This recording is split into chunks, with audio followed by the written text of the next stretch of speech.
আপনি কেন আপনার নিজের কথা অন্যদেরকে বলবেন? আপনার ব্যক্তিগত কথা তো অন্যকে বলার কথা না। আর আপনি যদি সুস্থ হতে চান, আবার আপনাকে বলতে হবে। আপনি যদি সুস্থ হতে না চান তাহলে আপনি বলবেন না।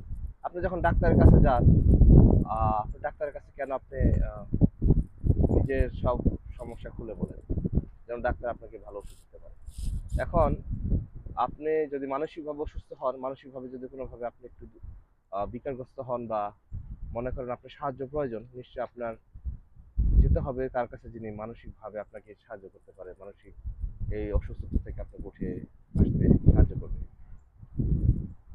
এখন আহ, প্রশ্ন হচ্ছে আপনি কি যাবেন কিনা। আপনি তাকে বিশ্বাস করতে পারছেন না, সেটা অনেকটাই স্বাভাবিক। আমেরিকার মতো একটা দেশে এখনো পর্যন্ত আহ, যেখানে এত ওপেন এই কাউন্সিলিং বিষয়টা এত জোরালোভাবে প্র্যাকটিস করা হয়, চর্চা করা হয়, সেখানেও দেখা যায় প্রায় 60-65% মানুষ এখনো পর্যন্ত কাউন্সিলিং করতে যায় না, ভয় পায়, নিজের কথা বলতে চায় না। তো নিজের কথা অন্যকে বলাটা আমাদের জন্য খুব কঠিন একটা ব্যাপার।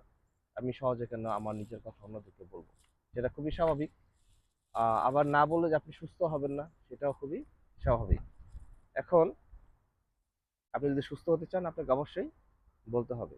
কারণ যারা কাউন্সিলিং করে তারা দায়বদ্ধ, এটাকে বলা হয় এথিক্স বা এথিক্যাল ল, বা নৈতিক নিয়ম। নৈতিক নিয়ম দ্বারা তারা আবদ্ধ। তারা ইচ্ছা করলেই আপনার কথা অন্যকে বলতে পারে না। আর যদি তারা বলে, তাদেরকে তাদের বিরুদ্ধে কেস করা যেতে পারে। সেই জন্য তাদের কিন্তু ইন্স্যুরেন্স থাকে। তারা যদি এই কাউন্সিলিং করতে গিয়ে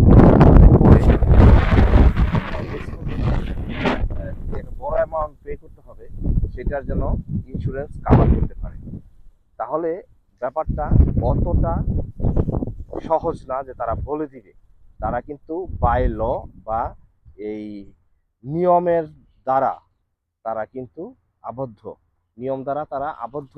তাই আপনারা যারা ভয় পান যে আমি কাউন্সিলিং করতে যাব কেন, আমি আমার কথা মনকে বলবো কেন, আমার মনে হয় আপনারা খুব স্বাভাবিকভাবেই আপনাদের এই চিন্তা থেকে উঠে আসতে পারেন এবং দেখতে পারেন আপনার জন্য ভালো কাউন্সিলর কে হতে পারে এবং আপনাকে সাহায্য করতে পারে।